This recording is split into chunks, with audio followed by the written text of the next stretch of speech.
করেছে।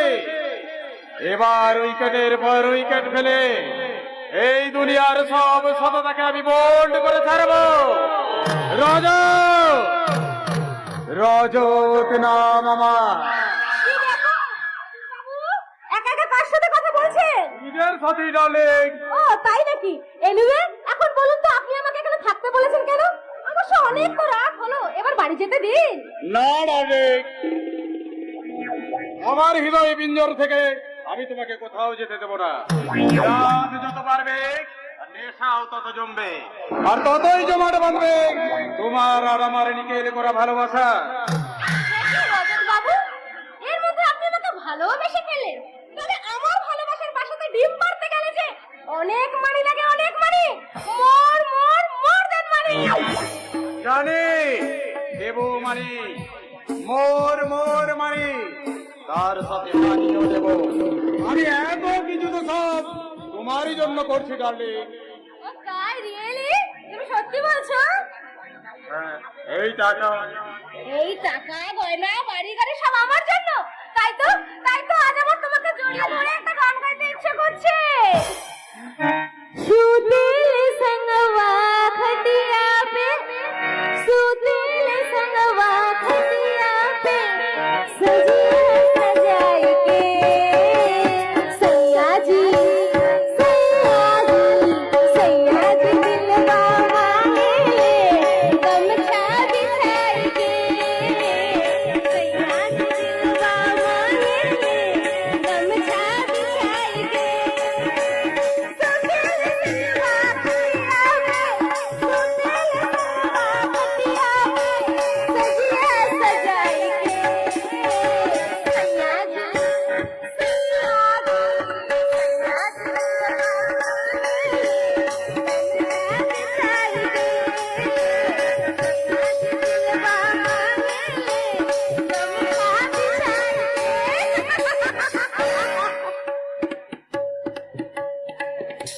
রজত বাবু, এই টাকা পয়সা বাড়ি গাড়ি রিলি সব আমার জন্য। হ্যাঁ ডার্লিং, তুমি শুধু আমার আর দুটো প্রিয়র কথা বলতে জানো। দেখবে ঐশ্বর্যের ফিরিবে হাঁটতে হাঁটতে একদিন ঐশ্বর্যের সীমানায় গিয়ে উপস্থিত হয়েছ। রজত আর বলো না প্লিজ। আমার মাথাটা কেমন যেন ঝিমঝিম করছে, আমার মনটা কেমন যেন রিমরিম করছে। করবে আমার কাছে এসো ডার্লিং, আমি তোমাকে যৌবনের শান্তি।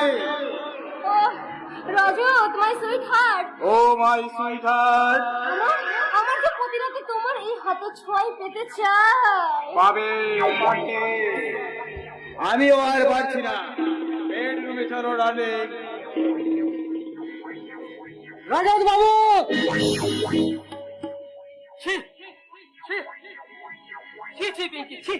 আমি স্বপ্নেও ভাবতে পারিনি তুমি এত নিচে নামতে পারো। বাস্তবের মধ্যে অনেক তফাৎ কাকুরে। তুই এখানে কি করছিস? কোনো কিছু করিনি, আমি এবার করবো। দিনের পর দিন তোমার এখানে কাজ করে আমি অনেক কিছু জেনে গেছি। এবার সে খোঁজ করে দেবো ওই উপর মহলের কাছে।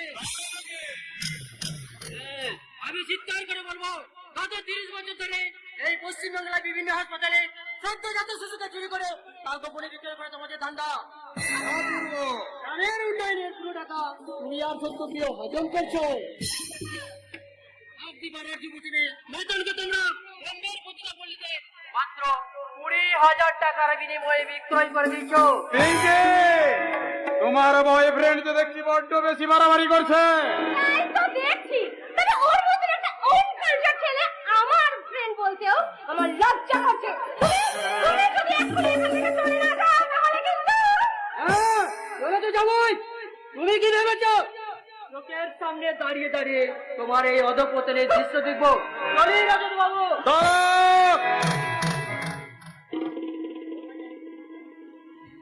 কোথায় যাবি? কোথায় যাবি তুই? আমাদের ছেড়ে আমি তোকে কোথাও যেতে দেব না। একে তুমি অপূর্বকে সরি বলো। আমি আপনাকে সরি বলবো? হ্যাঁ বলবে, কারণ ভুলটা আমি করতে যাচ্ছিলাম। পিঙ্কি, ভুলে দেও না, ওই তোমাকে এখানে প্রথম এনেছিল। আমি তোমাকে ভালোবাসি ঠিকই, ও তোমাকে আমার থেকে আরো বেশি ভালোবাসে, তাই আমি চাই, কি চাই আপনি? আমি চাই পিঙ্কি সাদা ধান বড়।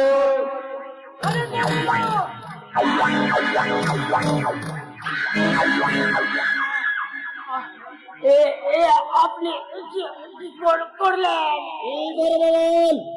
তোর যখন সামনে করবো আমি ব্যাটি রুমে ঢুকবো, তা তুই দেখে সহ্য করতে পারবি না, তাই বাধ্য হয়ে আমাকে। ভগবান এর বিচার করবে। মনে রাখবেন, রাতের পর দিন আসবে।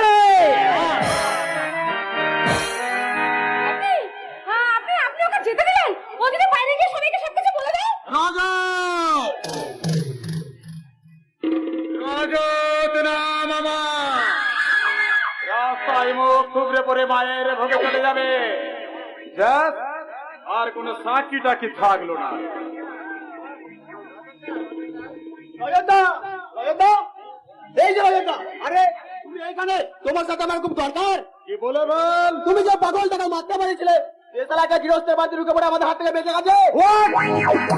নিয়ে চিন্তা করো না, যেদিন ওই পাগলটাকে একা রাস্তায় দেখবো সেদিন ওকে মেরে দেবো। আর যখন এই খবরটা দিতে এখানে আসছে তখন দেখি কি দেখেছে? তোমার এখান থেকে ছিল রক্তাক্ত অবস্থায় দৌড়ে বেরিয়ে গেল, আর তারপর ঠিক মেন রাস্তার মোড়ে মুখ তোমরা পড়ে গেছে, একটা কালো রঙের অন্য ছেলে দাঁড়িয়েছে, ওকে তুলে নিয়ে চলে গেল। অযোধ্যা, গাড়ির নাম্বার হলো WB028485। WB 8485? অভিধাম, আমার জীবনটা একটা চরম অভিধাম। বাড়ি থেকে বেরিয়েছি, আমি এতগুলো বছর ভালোই ছিলাম, কিন্তু কেন কেন ওই বিবেক পাগলাটার সাথে আমার দেখা হয়ে গেল। ও আমার ফোনে দাড়ি পাল্লায় ভালো মন্দ মাপার জন্য আমি কিছুই বুঝতে পারছি না। এই মুহূর্তে আমি কি করব? আমি সব কিছু ধরে গেছি, ইচ্ছে করলে সব ছাড়াকে মেরে আমি খায়েস্তা হয়ে যেতে পারি, কিন্তু না, কে যেন কোথায় বলছে পুতুল নাচের পুতুল হয়ে এসেই শুধু গেলি, মনকে সুধা না তার ফলে জীবন কি পেলি, তবে ফিরবে সুতো বুঝবি যে তুই আগুন রে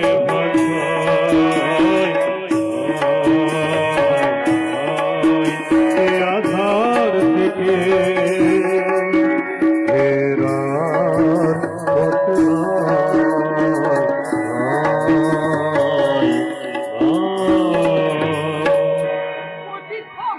তুই এখানে? লোভের পরে পাপ আছে, পাপের পরেই মর, অন্ধ ঘরে অন্ধ হয়ে করবি কাকে হর, তোকে যে আজ ভালোবাসবে সে আর কাল দেবে দাঁড়াই, সে আধার থেকে ফেরার পথ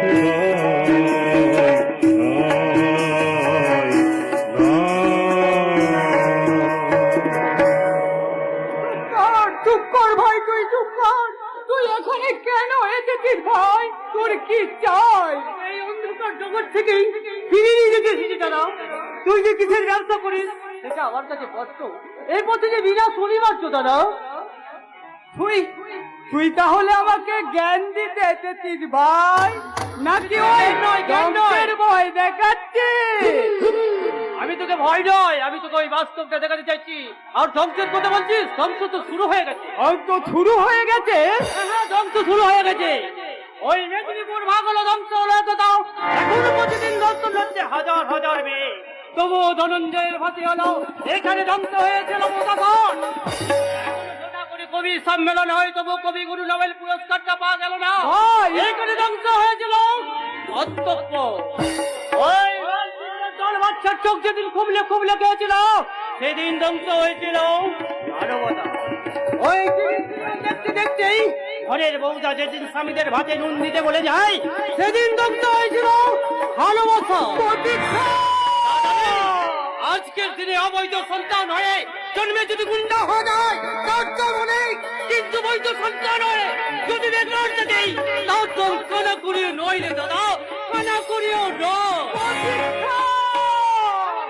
শুরু হয়ে গেছে ওই ধ্বংসের খেলা। তাই আর নতুন করে ধ্বংসকে ভাই নাও, তবু তবু তোকে কেনে ফিরে আসতে বলছি জানিস? কারণ কারণ তুই যে আমার নিজের দাদা, তোর ধ্বংস আমি কি করে দেখি বলতো? ভাই ভাই তুই নিশ্চিন্তে থাক, এত সহজে আমাকে কোনো ছেলে ধ্বংস করতে পারবে না রে। সাবধানের মান নেই দাদা, তাই তোকে বারবার বলি তুই ফিরে আয় দাদা, তুই ফিরে আয়। ভাই শোন, আমার হাতে না এখন অনেক কাজ আছে ভাই, সেগুলো আমি কমপ্লিট না করে তোর কাছে আমি যেতে পারবো না।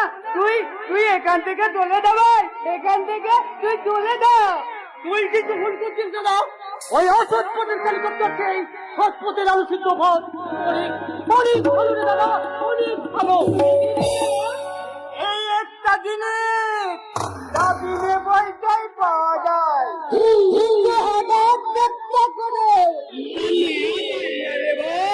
এটাই কিন্তু সৎ সিদ্ধান্ত। সময় নষ্ট হচ্ছে প্রতীক্ষা, তুই চলে যাবি, চলে যা। সময় নষ্ট হচ্ছে নাকি জানি না, তবে তোমার একটা কথা বলে যাচ্ছি, একটা দিন আসবে সেদিন হয়তো তুই সময় চাইবি, কিন্তু সময় আর পাবে না, সময় আর থাকবে না। তোর মন পাগল তুই কেন কেঁদে মরি? তোর মন পাগল তুই কেন কেঁদে মরি? পরশ পাথর খুঁজতে গিয়ে বারে বারে তারি ওরে মন পাগল, ওরে মন পাগল, ওরে মন পাগল তুই কেন কেঁদে মরি? ভাই তো আমার নিরাশ হয়ে চলে গেল। একবার ভাবলাম আমি ওই ভাইটার সাথে ফিরে যাই, কিন্তু কিন্তু গেলেন না, তাই তো? এই লাইনে অবশ্য আসা যতটা সহজ, যাওয়াটা ততটা নয়। তুমি কখন এসেছো? আমি অনেকক্ষণ ধরে দাঁড়িয়ে দাঁড়িয়ে আপনার ভাইয়ের কথাগুলো শুনছিলাম। অবশ্য রাজীববাবু নিশ্চয়ই কথাগুলো জানেন না। অবশ্য ভালোই হয়েছে, আপনি নিজেই আমাকে আমার টাকা রোজগারের পথ দেখিয়ে দিলেন। মানে মানে কি? মানে ব্ল্যাকমেল। আপনি প্রতি মাসে আমাকে 25,000 টাকা দেবেন আর আমি আমার মুখটা বন্ধ রাখবো। মাত্র 25,000? আমি তো ভাবলাম তুমি আমার কাছে 50,000 টাকা চাইবে। তুমি কাউকে কিছু বলো না পিঙ্কি, আমি তোমাকে না মাসে মাসে 50,000 টাকাই দেবো। খালা খালা টাইম নামে ছেলে কথা কার গালাগাল দিচ্ছেন কাকে? আমি আমাকে ধাঁধা বলে না কারা? আপনারা। আলু যখন টাটকা ছিল তখন বেশি মুনাফার জন্য কোল্ড স্টোরেজ করে রেখে দিলেন, আর আজ যখন আলু নষ্ট হয়ে গেছে তখন জমি চাষ। পিঙ্কি, তুমি দেখি ইদানিং খুব সুন্দর ভাবে গুছিয়ে কথা বলতে শিখে তো।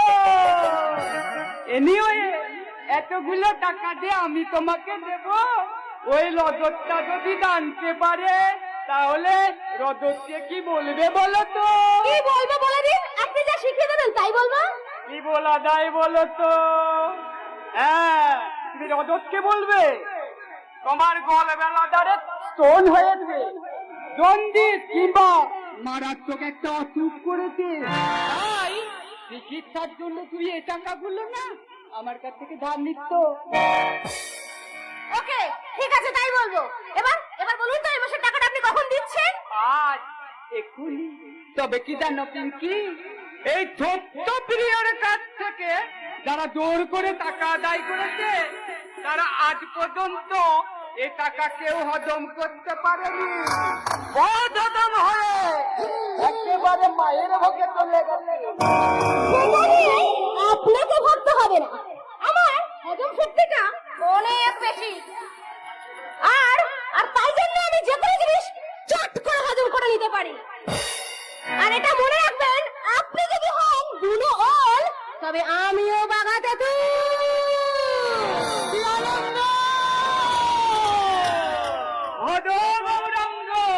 তাহলে এসো পিঙ্কি, এসো।